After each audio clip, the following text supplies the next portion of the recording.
Welcome to MRR news బులెటిన్ల ముందుగా headlines చూద్దాం.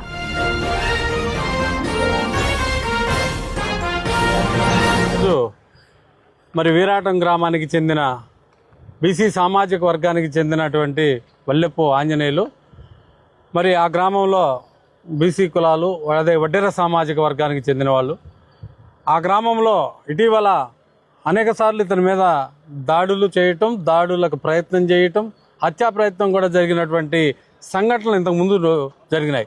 అయితే మరి ఆ గ్రామంలో పార్టీలో ఉన్నటువంటి అది ఏ పార్టీ అనేది పక్కన పెడితే మెయిన్ బీసీల మీద కొన్ని కారణాల వల్ల వారి మీద దాడులు చేయడానికి ప్రయత్నం జరుగుతూ ఉంది. మరి అదే దిశలో గతంలో కూడా మరి వల్లెప్పు ఆంజనేయులు గారి మీద కూడా దాడులు జరగడం జరిగింది. ఇంటికి మీద వచ్చి కూడా దాడులు చేయడం జరిగింది. అది పురస్కరించుకొని ఈరోజు పల్నాడు ఎస్పీ గారిని ఆశ్రయించడం జరిగింది. మరి ఎస్పీ గారి ద్వారా ప్రాణరక్షణ అలాగే రక్షణ కల్పించాలని చెప్పేసి కూడా ఈరోజు బీసీ సంక్షేమ సంఘం